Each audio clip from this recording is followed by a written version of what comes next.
In this video, we're going to use our multivariate optimization to design an optimal box. We're going to look at a closed rectangular box, so one that is totally enclosed with a top as well as a bottom.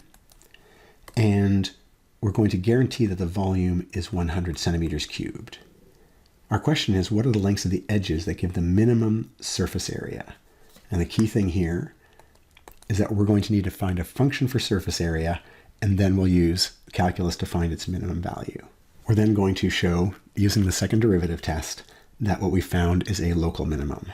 So we start with the box, and we'll use the natural variables that go with widths and heights, x, y, and z. So those will be the lengths of the side of the box. And our surface area can be computed. There will be one face that is x times the height, which is z. We have two of those because there's also one at the back. And likewise, we'll have a y times z on the side and the other side.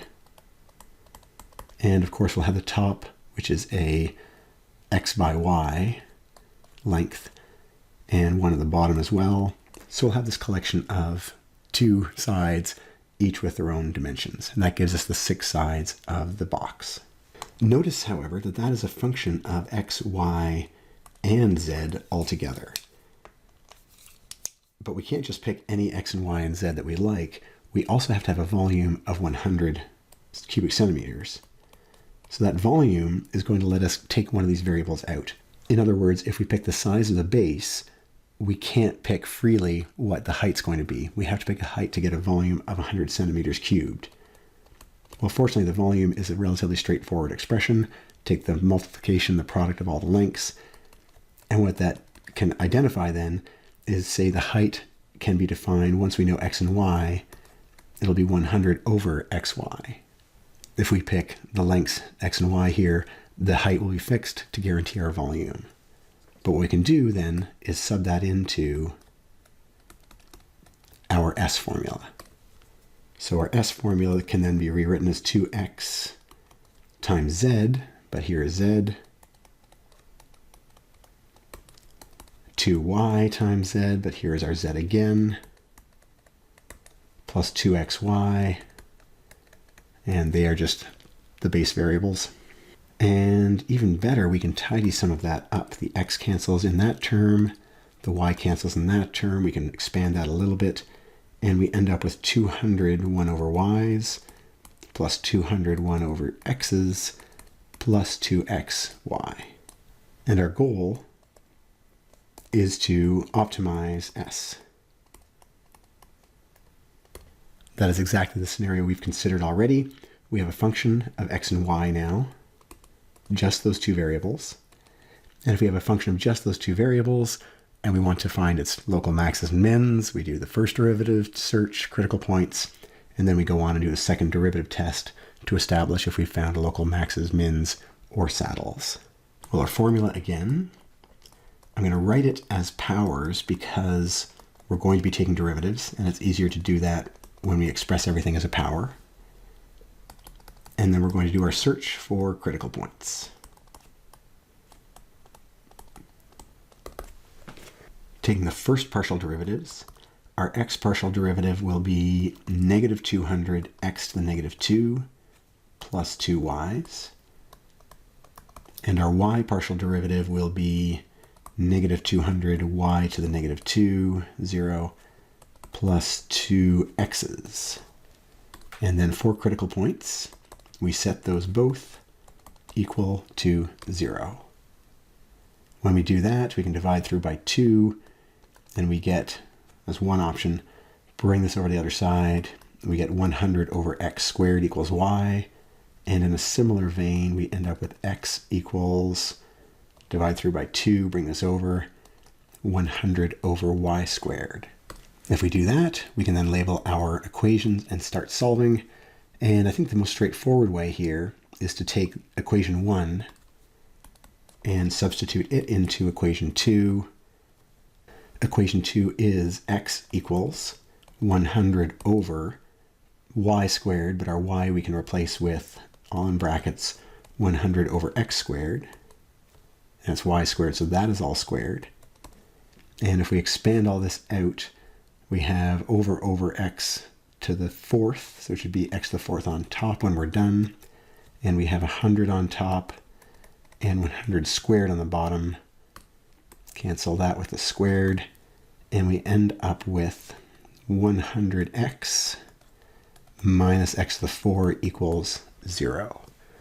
We can take out the common factor x, and we get 100 minus x cubed equals 0. Well, where does that leave us? Well, we have a solution that's x equals 0.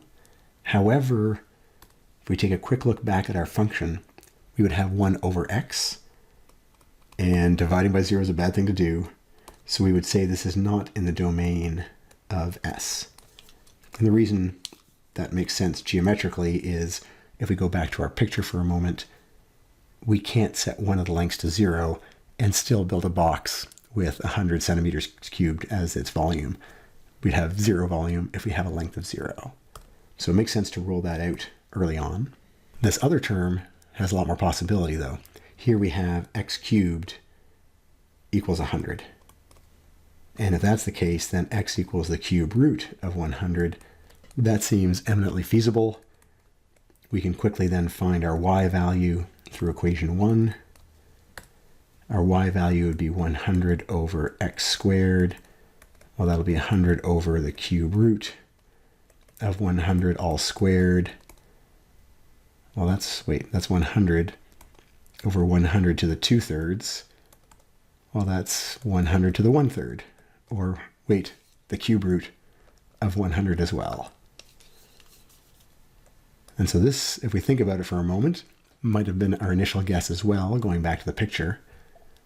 What shape gives us the volume we want while having the minimum surface area? Well, the way we build that would be using a cube. And we can see here that that's what we're getting out. We get the same x and y dimensions. We want a base that's going to be square. And when we solve for our z, we're going to find the same value as well. But let's immortalize our critical point here. Cube root of 100, and y equals the cube root of 100 as well. Perfect. So that's our only critical point. What we can do after that is then classify to be sure that that is in fact a local minimum. To determine whether that's a local minimum or maximum, we start off with our x and y derivatives. We'll just copy those over. Our x derivative is negative 200 x to the negative 2, and then plus 2y. Our y derivative is the same thing with the variables reversed. That's a recall from earlier. And then we can find our second derivatives. So what we're doing here is classifying our critical point, our single critical point. Taking the x derivative again, we're going to get another negative 2 in front. That'll become positive. So we'll have 400 x to the negative 3, and the y goes away. The y partial derivative, second partial derivative, will be the same, but with y's, positive again. When this negative 2 comes front, it changes the sign. And then our mixed partial derivative, if we start with x and take the y derivative, we will simply get the number 2. We can then take our critical point, which was the cube root of 100, and the cube root of 100, and we can fill in the blanks for all of our second derivatives. We sub these values into the x second derivative. Notice that when we have this, we can more easily express it as 400 over x cubed now. And likewise, this is 400 over y cubed. And looking at the specific point we're interested in, we notice that our x cubed would be the cube of x cube rooted. That all goes away. We end up with simply x cubed equals 100, y cubed equals 100 as well. So when we're calculating with these values, here's the point. The second derivative is 400 over x cubed. That's 400 over 100. Or 4 SYY, same thing. And the mixed partial derivative is 2 no matter what. And so then we can calculate our d. which is that product of the two pure second derivatives minus the mixed partial squared. And so here we would get 4 times 4 minus 2 squared. That will be 16 minus 12, 16 minus 4, which is 12. This is positive, and that indicates that we have the same concavities. All the concavities are the same. And then we look at SXX is positive, which means concave up. And if we have something that's concave up, the picture that goes with that, we have a critical point, flat tangent plane there, things are concave up in every direction around it.